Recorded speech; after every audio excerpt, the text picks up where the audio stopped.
I have been coming to Kumbh every 12 years, but this is Maha Kumbh.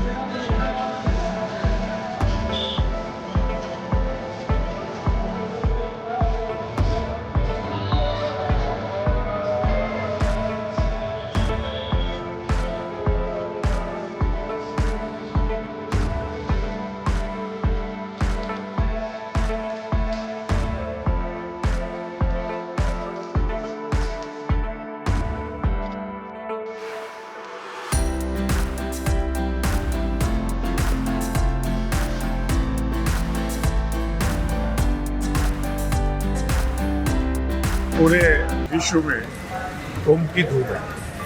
आजकल सबके मन में एक ही बात है कि किस तरह कुंभ में पहुंचा जाए, और जितनी भी यहाँ की फ्लाइट्स है, ट्रेन्स हैं, सब फुल है। हम तो अपने प्राइवेट प्लेन में आए हैं, इसलिए हमें दिक्कत नहीं हुई, नहीं तो जितने लोग आए हैं उससे दुगने लोग और आना चाहिए। भी अपने को बड़ा सौभाग्यशाली मानते हैं कि कुंभ में आ पाए। सबसे बड़ी चीज़ है चारों शंकराचार्यों को मिलाना। अभी 26 जनवरी को सारे शंकराचार्य कुंभ में हैं। ये भी एक बड़ा कोइंसिडेंस है कि चारों शंकराचार्य एक दिन में सभी आएंगे।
So I've come back to Bharat after 25 years.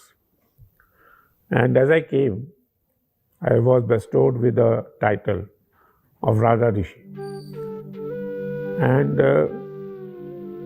that was the Shankaracharya to motivate me that at my life of 75 plus, I must devote this life for not only as a religious or in the spirituality or dharma, but also as a king. I remember him calling me one day and he said, Shivani, we need to do something in the Kumbh, and what do you think we should do? So since his lifestyle is very much like a Raja and Rishi, and when he asked me about Kumbh, I wanted to befit something that suits the title of Rajarishi.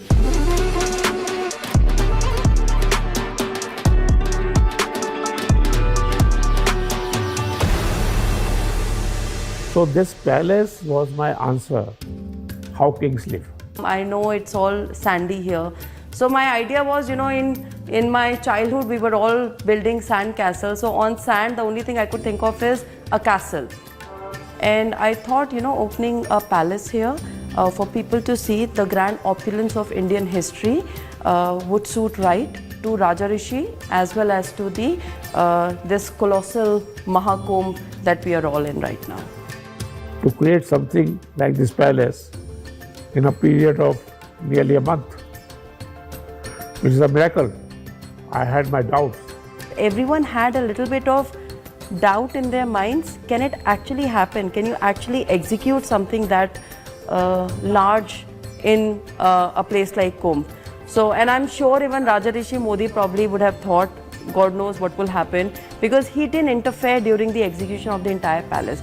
It was a very thrilling experience because I think in our heart we knew that we had given our 1000% into building a place like this.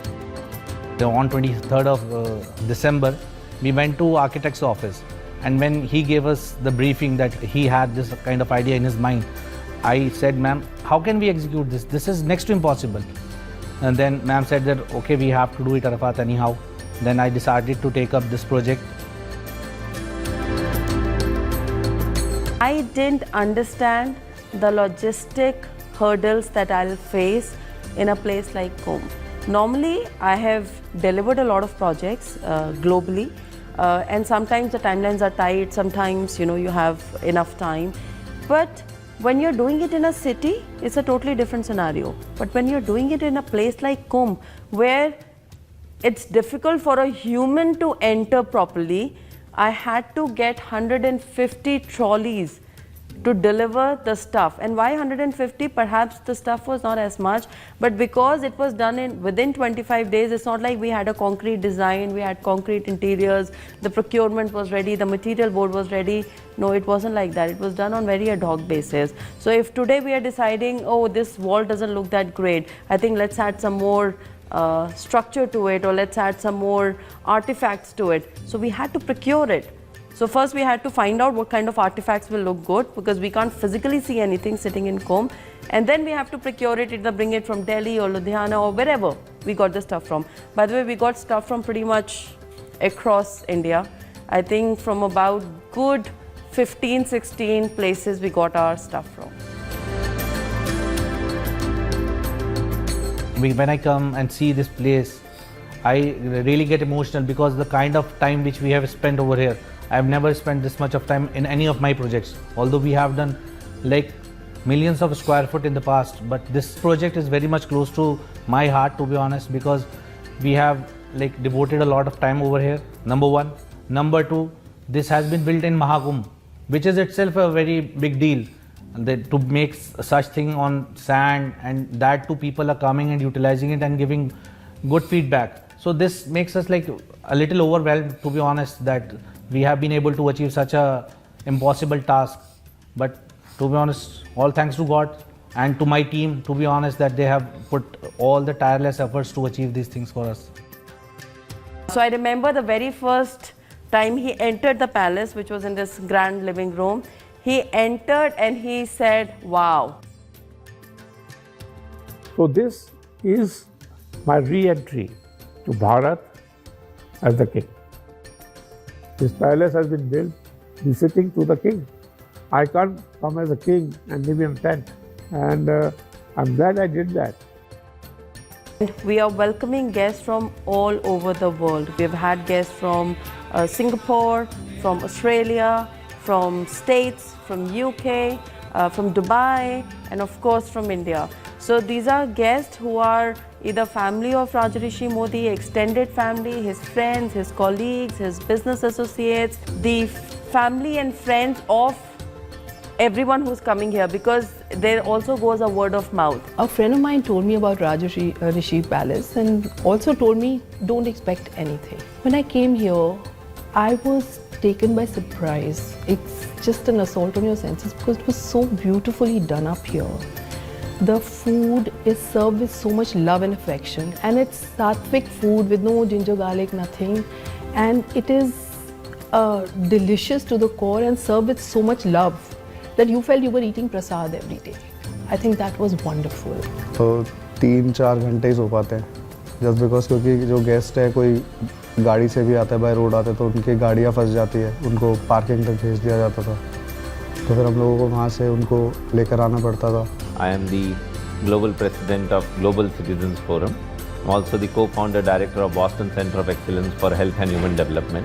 I'm in Boston, USA for last 21 years, and it's an amazing experience now to be here at Prayagraj and get the real feel of Sanatan Dharma and its values at Maha Kumbh Mela. And at Maha Kumbh Mela, people from all walks of life, from different nationality, even different religion and different gender, they are getting a real feel of Vasudhaiva Kutumbakam, that is the whole world as one family. And when you see that people, when they take a dip at Holy Ganga or Mother Ganga, their egos, their negativities and lot of negative attributes, they get literally shed off, and they can experience enlightenment and a new spiritual energy to have a major transformation to the whole world and to bring the global best practices for the global good. So many people visit this palace, and a lot of them billionaires, artists, people who are very famous, and they all tell me that we can't thank you enough. I run a medical non-profit called Arogya Seva. It's a global health volunteer alliance. We provide access to free health and healthcare services to marginalized and underserved communities across the globe.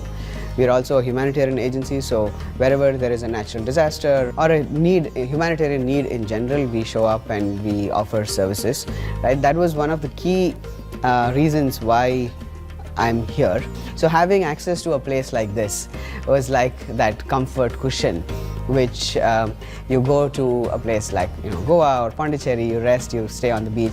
But here, in the midst of the Kumbh Mela with millions of people, we were able to get that same experience for our core volunteers and doctors and myself to step out from the crowd, from the madness, focus, rejuvenate and go back to serve more people. What excites me about Kumbh is this impermanence of it. So everything is created for 2 months, and if you think about the logic of it, I won't be able to relate to it. Like everything, like including this palace which you're sitting here, it is just for 1 month or 2 months max. So the impermanence of anything here is that makes me wonder about this place. Here we can't see any separation. Here all are one. There is no caste, no linga bheda, nothing here we can see. All are one.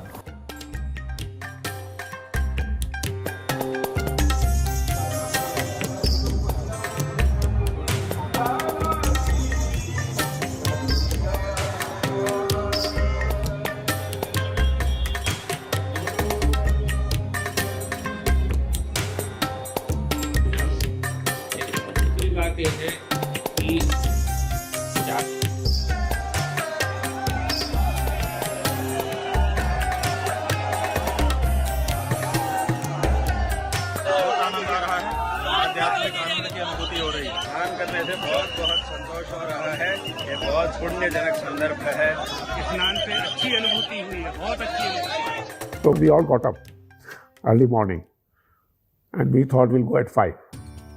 And we, got ready, going to Sangam. We thought it would be very cold, so we were dressed like that, all that. कुंभ के स्नान के लिए जा रहे हैं। सूर्य भगवान प्रकट हो चुके हैं। उन्हीं के आशीर्वाद से पूरा विश्व का जितने भी मनुष्य जाति है वो जीवित है, और कुंभ में आप देख रहे हैं कि 50 करोड़ से ज़्यादा लोग यहाँ आए हुए हैं। It took a lot of time to reach there, to take a bath, and all of us feeling frustrated to some extent whether we'll get a bath and whether we'll actually take a trip in Sangam or we will be moved to some other place. But when we reached there and when we took a bath, everything else didn't matter. Just vanished. All the trouble you went through, all the frustration you went through just went away. What happens in Kumbh is that you are cleaning or connecting with your soul. So आत्मा और body का जो realization है, this is what happens in Kumbh.